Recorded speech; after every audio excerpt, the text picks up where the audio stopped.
In this video, I'm going to teach you exactly how you can make your fair value gaps higher probability and actually learn to trust them. A lot of people don't know how to identify proper high probability fair value gaps because, again, we get hundreds and hundreds of fair value gaps on a daily basis. So figuring out exactly how to pick apart the bad ones from the good ones can be very, very challenging. Now, there are a few different ways that you can make your fair value gap higher probability. So let's take a look at a few of those. First mistake I see is not understanding market order flow. Now, when I say order flow, I mean the general trend of the market, right?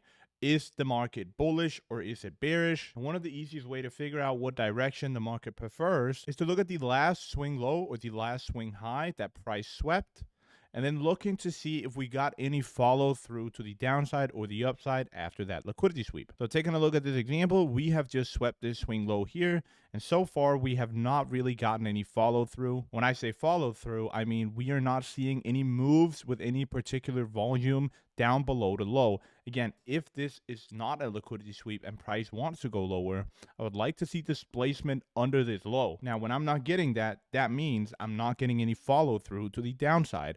So now what I want to pay attention to is how we react to the most recent swing high. So right here, we have the most recent swing high and we have the most recent swing low. Now, if we start displacing above this swing low, that indicates that the market order flow is bullish because, again, we're not getting any follow through after sweeping the swing low. So if we are getting follow through after sweeping the swing high, well, then the market is likely going to be bullish. So let's play it out here and see what happens. The first very candle is a nice big old candle, and it just continues to displace higher. Now, what I want you to pay attention to here is this low. We had a hard time going below that low, so this was indeed a liquidity sweep. After that, we had no problem going higher beyond the swing high, and we also had no problem going right through bearish imbalances. So currently, I am very confident that the market order flow is bullish and that this high is the next drawn liquidity for price. Again, because I'm looking at what price does. What happens when we sweep a low? Do we get any follow through? No, we don't. What happens when we sweep a high? Do we get follow through? Yes, we do. Now, do we respect the bearish PD arrays and imbalances? No, we don't, right? So now let's see if we are going to create a bullish imbalance, and we are indeed. So right here, we have a bullish 5-minute imbalance, and I have a lot of reason to believe that this imbalance is going to hold, and therefore I am going to trust it. So what I'm going to do is I'm going to place my entry at the beginning of that imbalance. I'm going to keep my stop fairly tight and hope that price immediately reacts from this imbalance. And then we're going to target this swing high up here for a 2.68 risk to reward. Again, the reason why I believe that this imbalance is going to hold is because I understand that the market order flow is likely bullish because of the analysis that we just did. So now let's play this out and see exactly what happens. And as you can see, price ended up holding this bullish 5-minute imbalance. And again, the only reason why I believed that this was going to hold was because I'm going to go over it one more time so that everybody understands. I look at the previous swing low, the last swing low that price swept.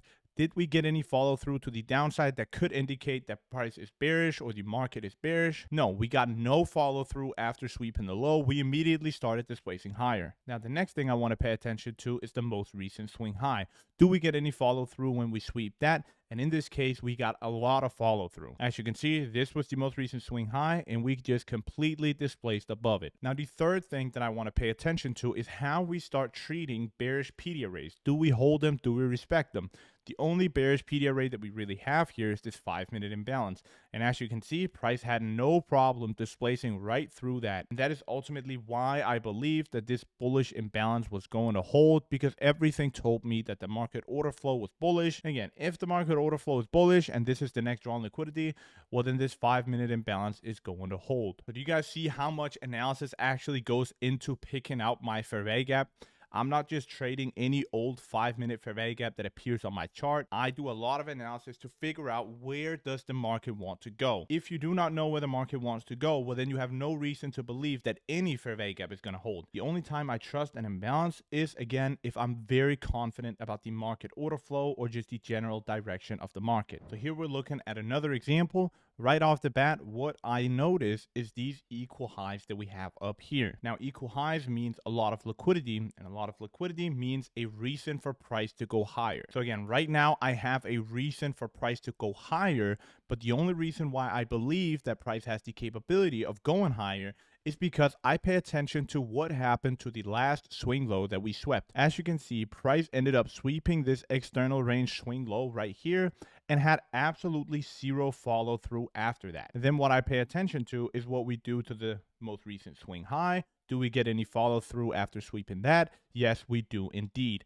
Now, the only problem that we have here is that we have multiple imbalances in this leg. So how do we choose between taking this one and taking this one? Because again, we have the things needed in order to trust the bullish imbalances. Just like before, right here, we saw zero follow through after sweeping the low that we have right here. Then after that, we saw immediate displacement above the last swing high. Not only that, we also got a clear violation of this bearish imbalance and this one down here. So at the moment, we are not getting any follow through to the downside. We're getting massive follow through to the upside while we are violating all the bearish imbalances on our way. And that's really all we need in order to be able to trust our bullish imbalances. Now, all that combined with the equal highs that we have just makes it perfect. Now, how do I know whether to take this imbalance or to take this one? Well, one of my favorite ways of doing so is by utilizing premium and discount zones. As you can see, there's only one of these two imbalances that has equilibrium included in it. This is equilibrium of the very small trading range that we have here, drawing it from the external low to the most recent swing high. And again, there's only one of the two imbalances that includes equilibrium in it. Therefore, I am going to take the one that is near equilibrium so that I can include equilibrium in my stop loss. Because like I've said in many of my other videos, if you get the market direction right, the pullback should end at around 50% of the trading range, right? That is a very good analogy or rule of thumb when it comes to figuring out when a pullback is going to end within a trending market. So I always want to try and include that in my stop loss. So this is exactly what the trade would look like. I am entering off of the second imbalance, again, because that is the one that's closest to equilibrium of the trading range. So let's go ahead and play it out and see exactly what happens. And as you can see, price actually came down to that one imbalance twice. And as you can see, the second time that we visited down here, we tapped equilibrium to the T and then we rallied higher. So an absolutely beautiful way of figuring out which fair value gap you should use when there's multiple in the leg that you're looking to trade. So again, let's quickly run over exactly why I knew price was going up here and why I had the confidence to trust these bullish imbalances. So the first thing that I look for is the most recent swing low. How did price react to sweeping that low? Did we see follow through to the downside or did we see follow through to the upside? Again, in this example, we got absolutely zero follow through to the downside, but we got massive follow through to the upside also after sweeping the most recent swing high. Now, the third thing I want to pay attention to is how are we reacting to the bearish imbalances?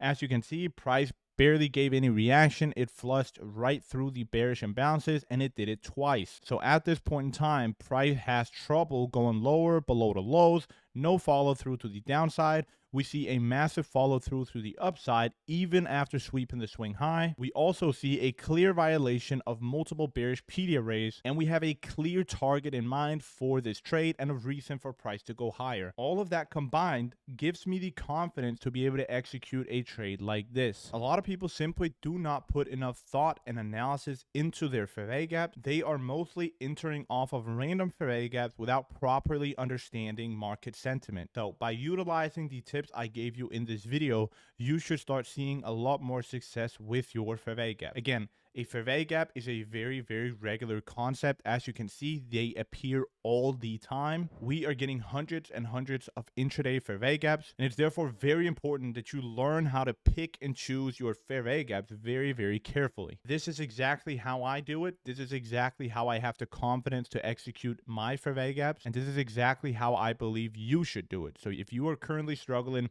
with your fair value gap, well then try this out. Let me know exactly how it goes, and without further ado, thank you a lot for watching this video, and I'll see you in my next one. Let's go.